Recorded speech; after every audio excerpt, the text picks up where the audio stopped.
Hello friends, ये राज mathematics में आपका स्वागत है। आइए आज से हम लोग एसएससी जो टीसीएस जितने भी प्रीवियस सवाल 2019, 20 और 21 का जो सवाल किया है, आज उसको हम लोग नंबर सिस्टम से शुरू करेंगे। देखिए पहला सवाल देखेंगे कि 3 अंकीय संख्याओं का योग ABC, CAB और BCA विभाज्य नहीं है। देखिए CGL 2021 में यह पूछा हुआ सवाल है। इसको हम कैसे कहेंगे? 3 अंकों की संख्या होगा जो इस रूप में होगा ABC और CAB और BCA, तो वह किससे निम्न में से किससे विभाज्य नहीं है। तो हम आपको अलग से एग्जांपल लेके समझाते देखेंगे। सपोज कीजिए कि 1 2 3 है, यह 3 अंकों वाली संख्या है। तो यह 3 अंकों वाली संख्या को आप इस रूप में लिख सकते हैं। क्या है? देखिए ये ABC है, इसके बाद आप इसको कर सकते हैं 2 3 1, या आप कर सकते हैं 3 1 2।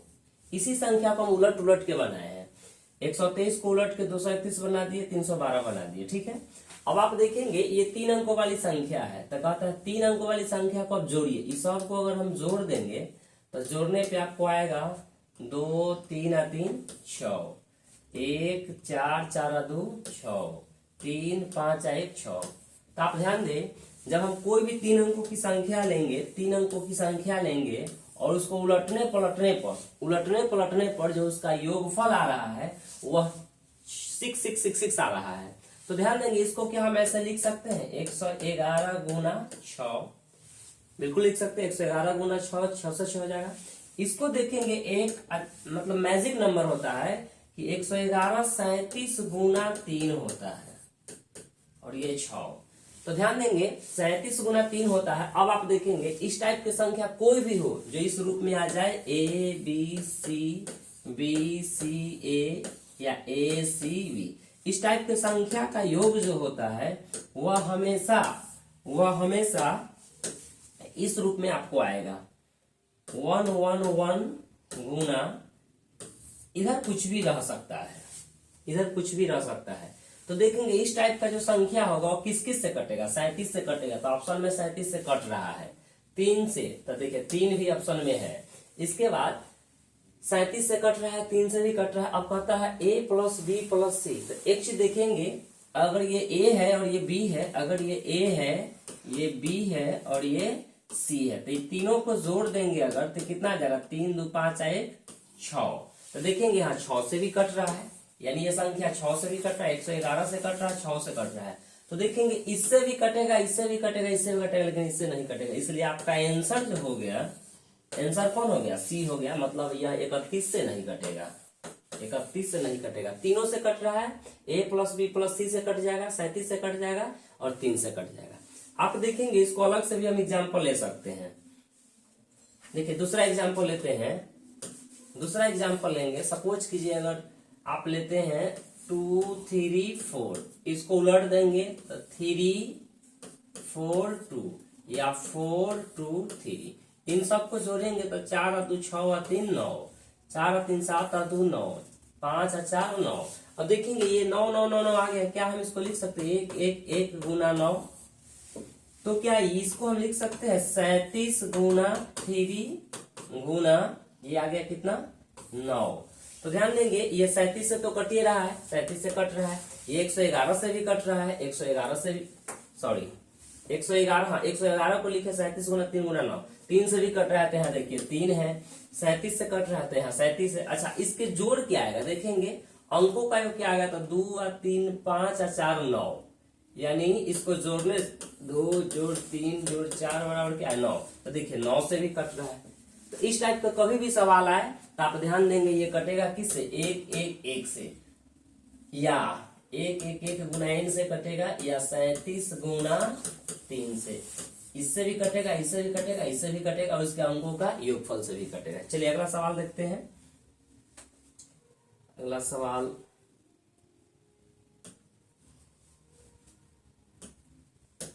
नेक्स्ट सवाल देखेंगे, 2 नंबर सवाल वहां पे होगा कॉर्ड बार पे। देखिए दूसरा सवाल यह है,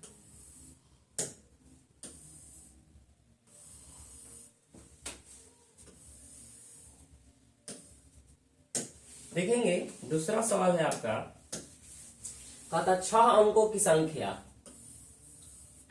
ये 537 XY5 125 से विभाज्य है।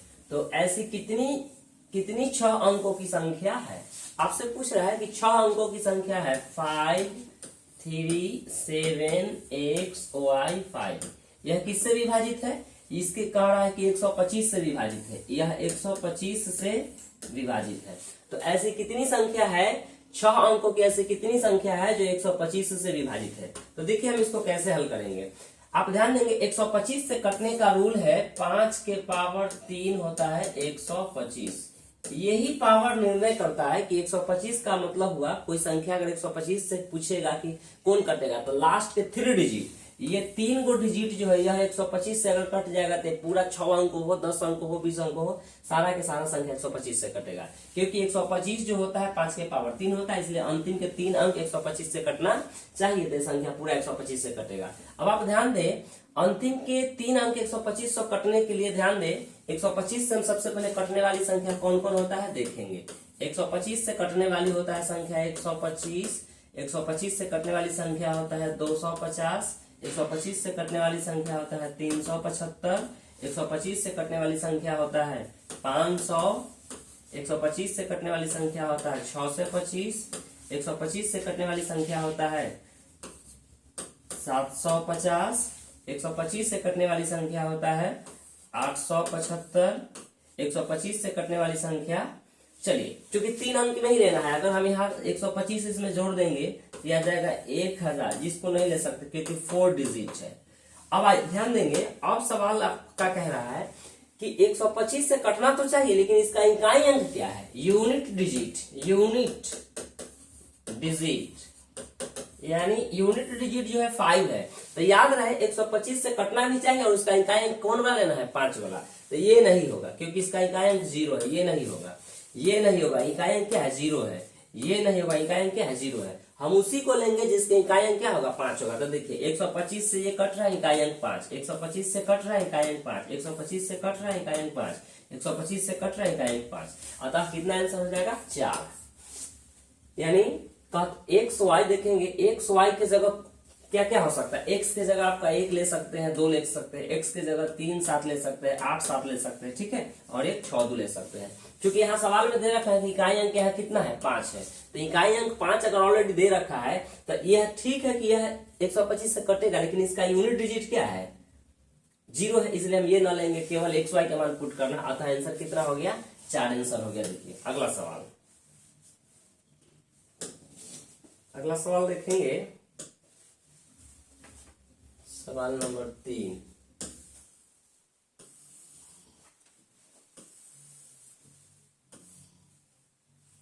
देखेंगे अगला सवाल, कहता जब एक संख्या m को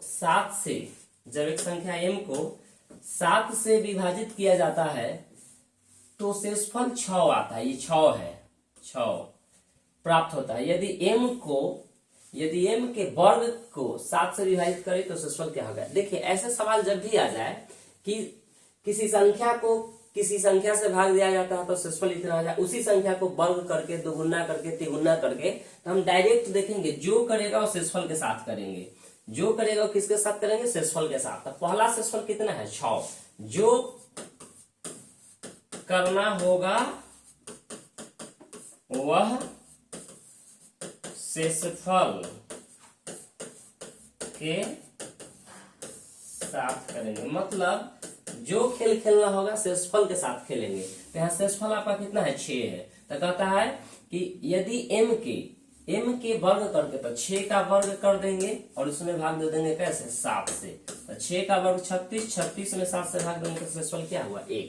अब दूसरा तरीका से देखेंगे, दूसरा तरीका से हम लोग ऐसे बनाएंगे। देखिए दूसरा तरीका से हम माना कि m बराबर एक ऐसा नंबर एज्यूम करेंगे, मान लेंगे जिसमें 7 से भाग देने पर शेष कितना बचा? 6। तो हम मान लेते हैं m बराबर 13। देखिए अब इस 13 में 7 से भाग देंगे तो शेषफल क्या आया? 6 आया। दूसरा तरीका है, सेकंड तरीका से, तो m का मान कितना हो गया? 13। अब कहता है m के वर्ग करने पर, तो m का वर्ग करेंगे तो ये हो जाएगा 13 का वर्ग 169।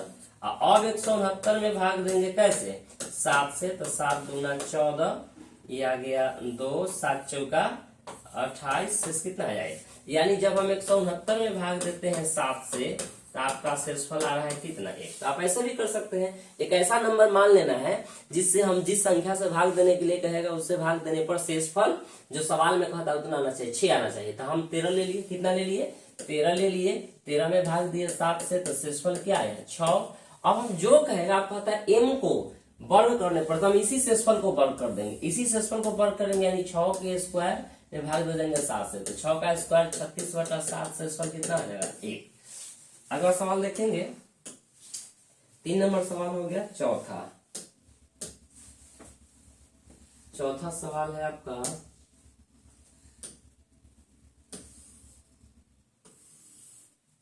देखिए यह सवाल आपका नंबर सिस्टम का भी है और एलसीएम में भी काफी इस टाइप का सवाल पूछा जाता है। तो देखेंगे ये कैसे होगा। सवाल कहता है 400 और 700 के बीच ऐसी कितनी संख्या है जो 5 से, 6 से और 7 से विभाजित हो। देखेंगे 400 और 700 के बीच ऐसी कितनी संख्या है जो 5, 6 और 7 से विभाजित हो। तो जब भी इस टाइप का सवाल हो जाए, यहाँ क्या लगा हुआ है, के बीच, क्या लगा हुआ है, के बीच। तो ध्यान दे, जब भी के बीच रहे, के बीच, तो लास्ट बाउंड्री में से घटा लेंगे और से रहेगा, से लेकर तो फर्स्ट बाउंड्री माइनस है। अच्छा, अलग अलग संख्या से भाग देने के लिए जब भी सवाल में कहे तो हम उन सभी संख्या के लसों से भाग देंगे। ताइए ये 700 में से एक हम पहले घटा लेंगे तो कितना बचेगा, 700 माइनस 1, और इधर लिखेंगे 400। दोनों में हम डिवाइड करेंगे, क्योंकि सवाल में कहा है कि किस किस से भाग देना है, 5, 6 और 7 से। तो 5, 6 और 7 का एलसीएम आ जाएगा, 6 × 30 30 7 3 21, 210। इसी 210 से हम इसमें भाग देंगे, 210 से, यहाँ भी 210 से भाग देंगे। तो देखेंगे 203 6 से, यानी 3 बार में जाएगा। आपको इंटीजर भाग लेना है, यानी केवल पूर्णांक लेना है, ठीक है। और यहाँ देखेंगे 210 में, अगर 210 से 400 में भाग देंगे तो एक बार में ही लगेगा पूरा पूरा, दोनों के बीच में हमेशा माइनस होगा। तो 3 में से गया तो कितना बचा, 2, यही आंसर हुआ।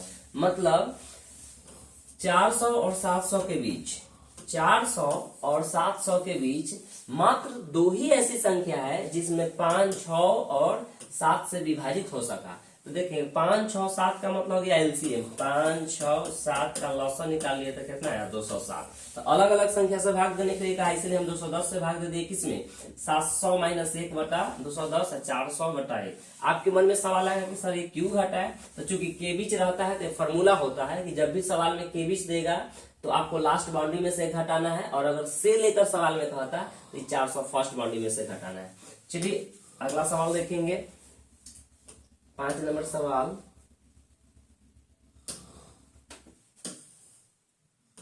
और ये सारा देख सकते हैं आप, सारे सवाल जो है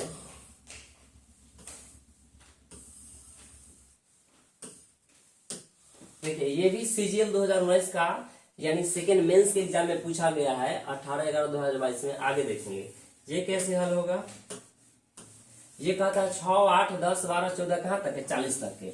तो आप ऐसे करेंगे 6, 8, 10 लगातार सम संख्या का योग निकालना है। तो देखेंगे sum of even number, sum of even number, ठीक है, यानी सम संख्या का योग पूछा है। तो हम लोग ऐसे करेंगे, किसी भी संख्या का योग जो होता है एवरेज गुना नंबर होता है। एवरेज होता है फर्स्ट संख्या जो लास्ट बाई 2, और नंबर होता है b माइनस ए बटा डिफरेंस प्लस 1। ए बराबर पहली संख्या, b बराबर अंतिम संख्या, और d बराबर डिफरेंस। d बराबर क्या है यहाँ, d बराबर डिफरेंस यानी अंतर। तो ध्यान दे, इसी फॉर्मूले का यूज करके हम आपको सोल्यूशन करेंगे। तो योग बराबर, ध्यान दे, ये फॉर्मूला लिख सकते हैं। देखें एवरेज गुना नंबर, एवरेज होता है फर्स्ट जो लास्ट बाई 2, और नंबर होता है b माइनस ए बटा डी प्लस 1, यानी अंतिम संख्या माइनस पहली संख्या, डिफरेंस से भाग देंगे, 1 जोड़ देंगे। तो चलिए बनाते हैं। पहली संख्या हो गया 6 जोड़िए अंतिम संख्या हो गया 40 बटा 2। फिर देखेंगे अंतिम संख्या 40 माइनस 6, डिफरेंस कितना का है, 2 का डिफरेंस है। और +1। इसी को हल करेंगे तो हमारा आंसर आ जाएगा। तो ध्यान देंगे ये 40 और 6 46/2 का मतलब हो गया 23। फिर देखेंगे ये 40 में से 6 गया तो कितना बचा 34। 34 में 2 से भाग दे देंगे, 34 में 2 से भाग दे देंगे तो आ जाएगा कितना 17 और 17 में 1 जोड़ देंगे तो 18। इकाई अंक मिला लीजिए, देखेंगे 8 3 24, एक ही ऑप्शन में इकाई अंक 4 है, नहीं यहाँ भी है 4, तब गुना करना पड़ेगा। 18 3 54 के 4 हासिल 5, 18 दूना 36 और 5 41, 414, यही आंसर होगा। ये तो इकाई अंक देख के बनाए थे, लेकिन एक्चुअल में आंसर क्या हुआ, अगर एक ही ऑप्शन में इकाई अंक 4 होता तो हो जाता, लेकिन दो में 4, इसलिए आंसर हो गया 441। और भी तरीका है, और भी तरीका से बन सकता है। तो देखेंगे ये पूरा फॉर्मूला हम यहाँ लिख दिए, फिर यहाँ सोल्यूशन किया। वीडियो को आप स्लो करके या बैक करके देख सकते हैं। हम चाहते हैं नंबर ऑफ क्वेश्चन अधिक से अधिक हो और समय कम लगे। अगला सवाल देखेंगे, ये सारे सवाल जो हम लोग पढ़ रहे हैं, ये सारे के सारे सवाल टीसीएस यानी एसएससी के CGL, CHSL, CPO, MTS, GD में कहीं ना कहीं पूछा हुआ सवाल है। फिर देखेंगे आगे, और अब आपको रेगुलर वीडियो मिलेगा। अगला सवाल देखेंगे, सवाल कहता है कि 30 के पावर 5 गुना 24 के पावर 5 उत्पाद में अभाज्य गुणनखंडों की संख्या ज्ञात करें। ध्यान देंगे, सबसे पहले कुछ इसके बाद जान लेंगे कि अभाज्य गुणनखंड, अभाज्य गुणनखंड जिसको बोलते हैं प्राइम फैक्टर। प्राइम फैक्टर जो होता है वो होता है total number of power, sorry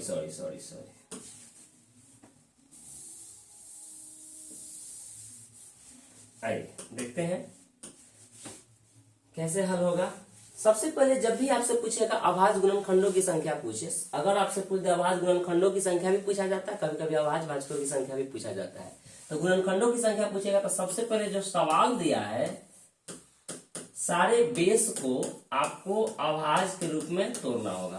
तो ये बेस अभी अभाज्य है, क्योंकि सवाल जब अभाज्य आपसे पूछ दिया है तो बेस भी अभाज्य के रूप में होना चाहिए। तो 30 को हम कैसे तोड़ेंगे, तो 2 गुना 3 गुना 2 3 6 5 30, 2 गुना 3 गुना 5। देखेंगे ये टूट गया और सभी पे पावर कितना है 5 है। 24 को आप क्या लिख सकते हैं, 2 गुना 3 या 8 3 24, 2 के पावर 3 8, 8 3 24, और इस सब का पावर कितना है 5। ठीक है, हालांकि ऐसे नहीं तोड़ना चाहिए, डायरेक्टली तोड़ देना चाहिए। तो चलिए एक बार, इसमें थोड़ा समय लग जाता है, आप डायरेक्ट ऐसे तोड़ लीजिए, थोड़ा आसान होगा। देखिए ऐसे करेंगे, इसमें देखेंगे फैक्टराइजेशन में 2 और 3 और कितना है 5 है, तो 2 के पावर डायरेक्ट लिख लीजिए कितना 5, 3 के पावर 5, 2 3 6 बेस हुआ और बेस 30 पुराना है। अब कैसे 5 से, देखिए डायरेक्ट टूट गया, क्योंकि 2 एक बार आ रहा था, 2 3 6 6 5 30, सब पे पावर कितना आ गया 5। और यहाँ देखेंगे 24 है, तो 2 के पावर यहाँ जो होगा, 2 के पावर यहाँ तक 3 होगा, क्योंकि 8 3 24, तो 2 के पावर 3 है, 3 को 5 से गुना करेंगे तो कितना होगा 15। फिर देखेंगे यहाँ अब 3 है, तो 3 तो एक ही बार है, तो 3 के पावर क्या हो जाएगा 5। अब इसको अरेंज कर लीजिए, क्योंकि 2 बेस में, बेस के रूप में यहाँ 2 बार आया है, तो सबको एक साथ कर लीजिए। तो 2 के पावर यहाँ 5 है, 15 है, कितना बढ़ेगा 20 बार। ऐसे भी ध्यान दें, गुना में बेस से होने का पावर जुट जाता है। अब 3 को देखेंगे, 3 यहाँ 5 बार है, यहाँ 5 बार है, तो कितना बार होगा 10 बार। 5 को देखेंगे, 5 तो यहाँ 5 ही बार है। अगर आप इसको बेसिक तरीके से अगर देखना चाहेंगे तो आप इसको ऐसे भी कर सकते हैं। 30 को हम लिख देंगे 2 गुना 3 गुना 5 के पावर आ गया 5, और 24 को लिखेंगे 2 गुना 2 गुना 2, 2 ना 4 गुना 8, 8 3 24, इसके पावर है 5। तो वही चीज है, देखिए 2 5 बार आया, 3 भी 5 बार आया, 5 भी 5 बार आया, यहाँ वही चीज लिखे थे। फिर देखेंगे यहाँ भी 2 5 बार 5 बार 5 बार, तो यहाँ भी 5 आएगा, 2 यहाँ भी 5 आएगा, 2 यहाँ भी 5 आएगा, और 3 यहाँ भी 5 आएगा। अब अरेंज कीजिए, 2 यहाँ 5 बार, 5 10 15 20, 3 यहाँ 5 बार और यहाँ भी 5 बार, तो कितना आ गया 10 बार, और 5 सिर्फ यहाँ आया है 5 बार। देखिए दोनों का सेम चीज आगे मिल गया।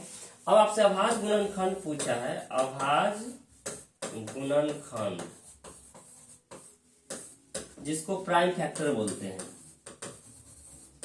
Prime factors. तो सारे पावर को क्या करेंगे, सारे पावर को जोड़ देंगे, तो 20 10 30 5 35। तो ये हो गया आपका 20 जोड़ 10 जोड़ 5 कितना हो गया 35, यही हो गया।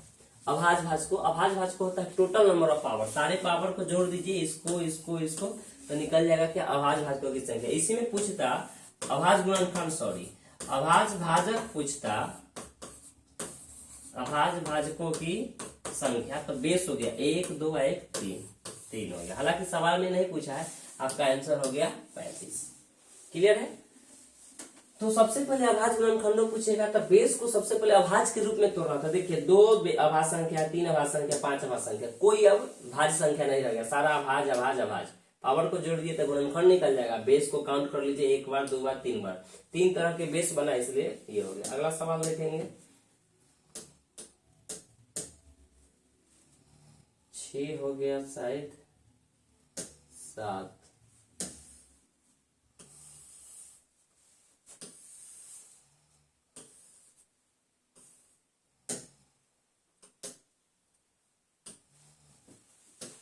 और यह देखेंगे, ये भी सवाल जो है वह CHSL 2020 का सवाल पूछा हुआ है कि निम्न में से कौन सी संख्या, यानी 7 के पावर 81 जोड़ 7 के पावर 82 जोड़ 7 के पावर 83 को पूरी तरह विभाजित करता है।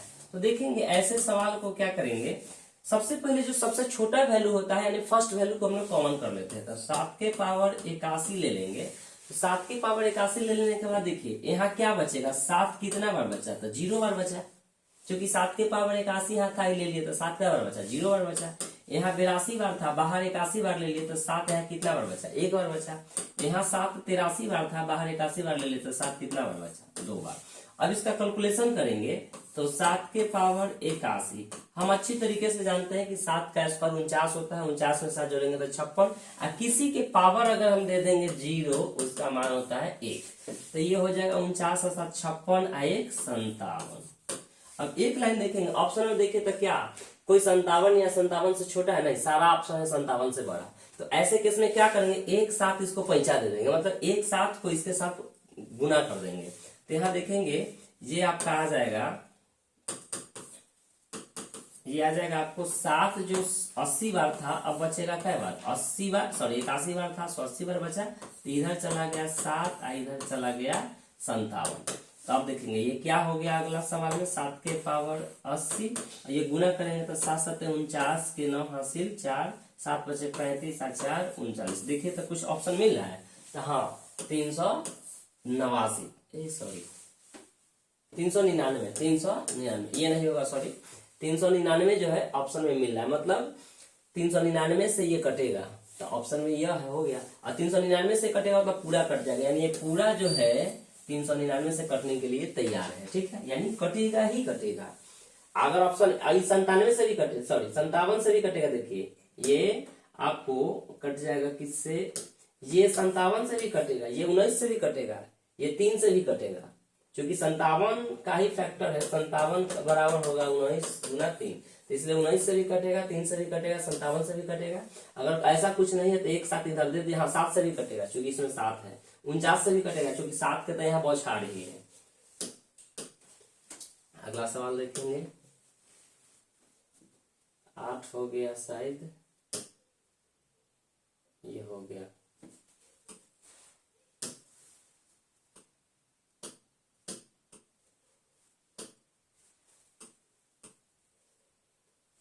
के बाद 9।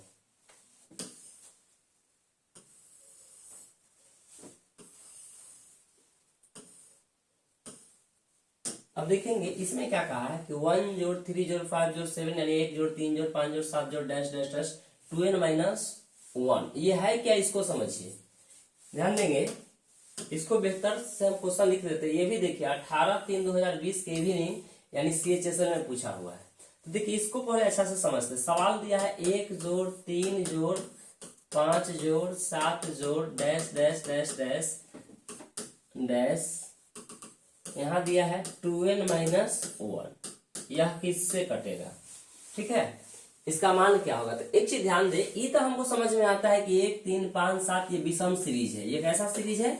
विषम संख्या का सीरीज है, विषम संख्या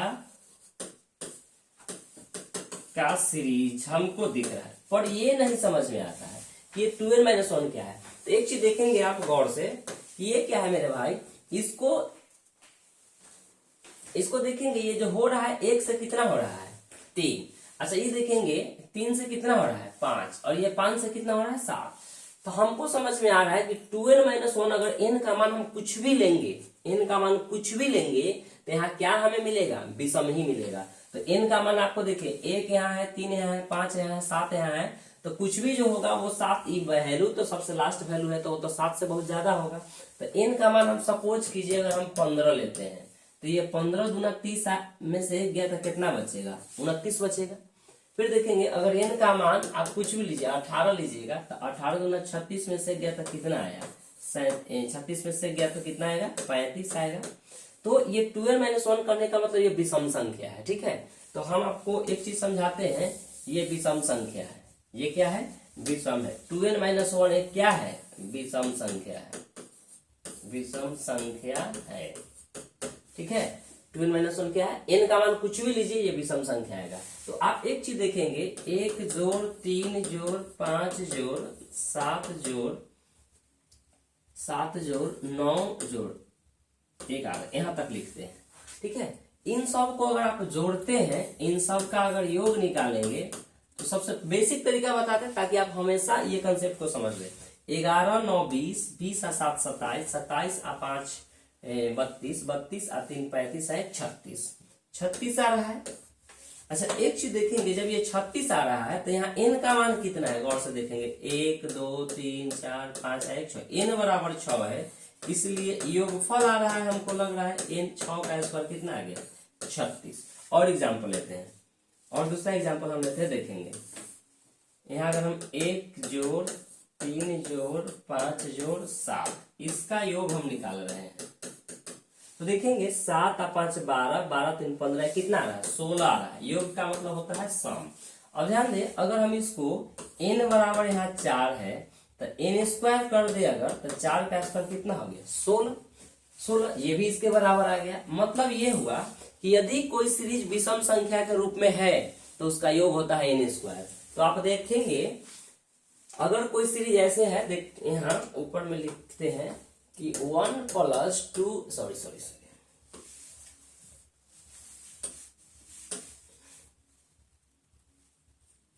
अगर कोई सीरीज 1 जोड़ 3 जोड़ 5 जोड़ 7 जोड़ डैश डैश डैश अगर n तक की है, n एक विषम संख्या है, तो इसका योगफल क्या होता है? n स्क्वायर, या आप कह सकते हैं n गुना n। जैसे यहाँ हो रहा है 4 का स्क्वायर, ये हुआ मतलब क्या? 4 गुना 4। यहाँ आप कह सकते हैं 6 का स्क्वायर किए, या कह सकते हैं 6 गुना 6, 36 हो गया। ठीक है, तो n कितना था? 6 था। तो उसी प्रकार आप देखेंगे ये कहाँ तक ला है? n तक के है। कहाँ तक के है? n तक के है सीरीज, तो इसलिए इसका योगफल हो जाएगा क्या? n स्क्वायर, यानी n गुना n, तो ये हो जाएगा आंसर। आप डायरेक्ट लिख लेंगे कि लगातार विषम संख्या का अगर कोई सीरीज है तो लगातार विषम संख्या का योगफल क्या होता है? n स्क्वायर होता है। ठीक है, और लगातार सम संख्या का योगफल पूछेगा तो n इंटू n प्लस क्या होता है? योग होता है। खैर ये बात की बात है, सवाल में आपका यही था, तो यहीं तक रहने देते हैं। आज बहुत दिनों के बाद आज पहला वीडियो शूट कर रहे हैं, और अभी रात के लगभग 11-12 बज रहा होगा। तो अब से वीडियो आपको मिलेगा, थोड़ा क्लास सुबह शाम क्लास लेने के कारण नहीं उतना शूट कर पाते हैं, तो आप लोग चैनल को सब्सक्राइब जरूर करें। ठीक है, और शेयर जरूर करें। एराज मैथमेटिक्स अधिक से अधिक बच्चों को आप शेयर करें, सब्सक्राइब करें, लाइक करें और कमेंट करें, ताकि आपके सुझाव के हिसाब से हम वीडियो शूट करेंगे। और ठीक है, ओके, आप सभी को गुड नाइट।